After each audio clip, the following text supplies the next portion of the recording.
Hello and welcome to the Calmcast, a time to feel calm and think clearly. I'm Claire Downham, the Queen of Calm, a transformational life coach.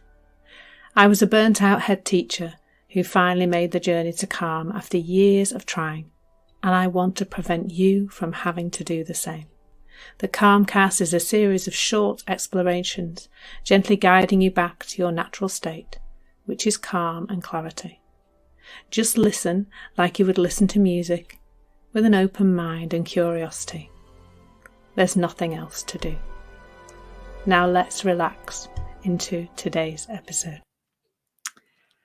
So today's exploration is about crying, and it came from a post that I interacted with recently on social media, where the question was whether or not it was okay to cry and how people kind of felt about it. And I was really interested in the comments on the post, many of which pointed to the fact that we feel a bit better, don't we, once we've had when we've experienced like a period of crying, when we've had a good cry, I think is what the phrase that people were using, that we somehow feel a little better afterwards. And I have definitely noticed that, because I've always been a bit of a crier, actually, if I'm honest.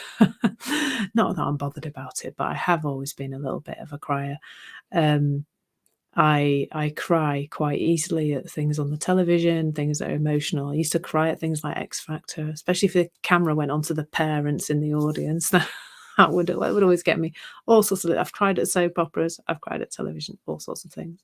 I've even cried on these sessions before now, which is fine. I used to care a lot about what the people thought about me crying, but I really don't care now. Not bothered at all.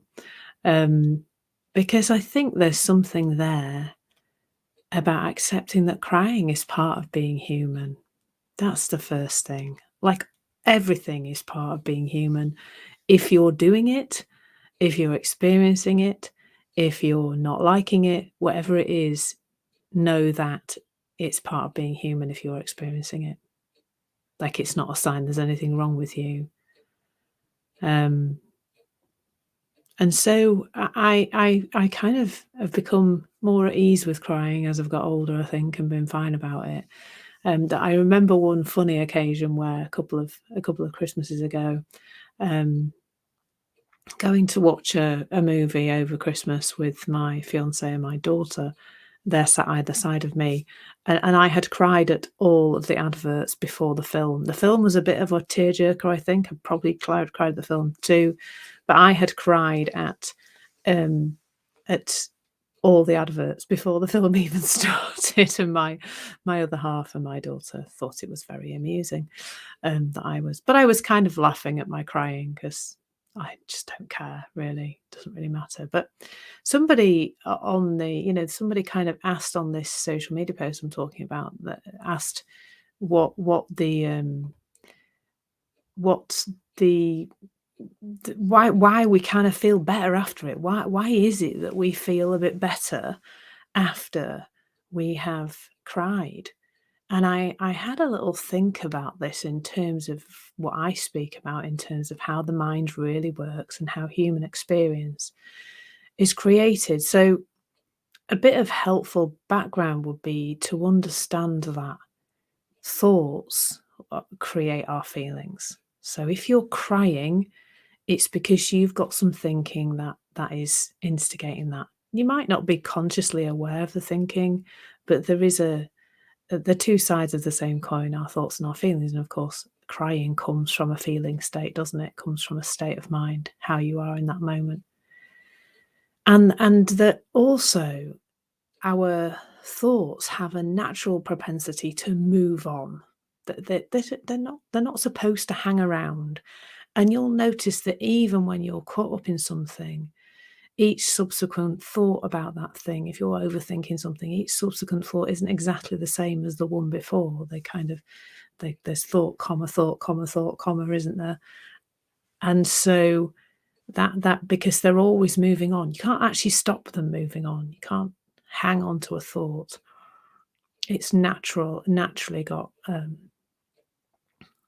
a desire, not a desire, but that's just what it does. Like a river keeps flowing, our thoughts are supposed to keep flowing, like the weather keeps changing, like the seasons keep passing on. Our thinking is of the same energy as that. So, what often happens when we experience some emotion or some thought that we don't really want to have is we get heavily involved in that. We try to shift it, we try to change it because we've been told right from being very young, but then probably even more so if you've got involved in a lot of self development, that's our job. To shift our thinking, to shift our feelings, to make them change. We've been told that that's our job. Um, And so ordinarily, things don't pass very quickly because we're very caught up in the thinking about them, or we're caught up in the desire to change them and make them different. So what I think crying does is it allows our natural system to boot up really and get on with doing what it's supposed to do, which is allowing our thinking to move through. And I think it does that because crying's quite messy, isn't it? Like, once you're crying, you have to think about finding a tissue. You have to, wipe your you might be like, if you're a woman, you're trying to stop your mascara running down your face. You maybe want to be like moving out of the way of other people, or there's quite a lot to do once you start crying, isn't there? There's your nose, and you've got to blow your nose, guys. I mean, that is a system in the human body that could just do without working that way. The whole thing of once you start crying, your nose starts running is just not funny, is it? But they seem to come together. So I think that maybe while we're caught up in crying, the natural system of our thinking, there's a bit of space there. The thinking is getting back into its flowing state, which is how it kind of works best. There's a bit more space between the thoughts because you're concentrating on something else. You're kind of distracted by the crying. And so when you stop crying, when you kind of, you've had that cry, sometimes you feel a bit tired, don't you? Because you physically expended energy. But there's just some space there because the thinking that got you into that emotional state in the first place has had the opportunity to move on, to pass by. So I think particularly if I cry when I'm angry, I cry when I'm frustrated. There's all sorts of different emotions that almost seem to just, I think they build up to the point, don't they, where crying actually happens. And I think that, that explosion of emotion is a distraction for a little while. And it doesn't take long. It doesn't take long for us to be distracted enough for the system to start working properly again without us interfering quite so much as we might ordinarily do. And the crying does that. It gives us that space. It gives us a distraction. It allows things to move on. And so then there is, as I say, a little bit more space and a little bit more clarity. And I don't know about you, but when I've had a good cry, afterwards, I just do seem to have a little bit more space in my head. The solutions to the problem, or there doesn't seem to be as much of a problem anymore. It doesn't seem quite so pressing, because I think it's just allowed the system to start working and allowed new thought to come in. And new thought, it is the most helpful stuff, really.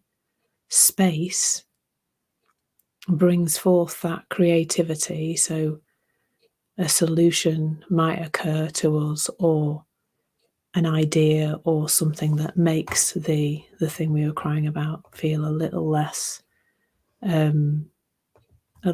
pressing, perhaps.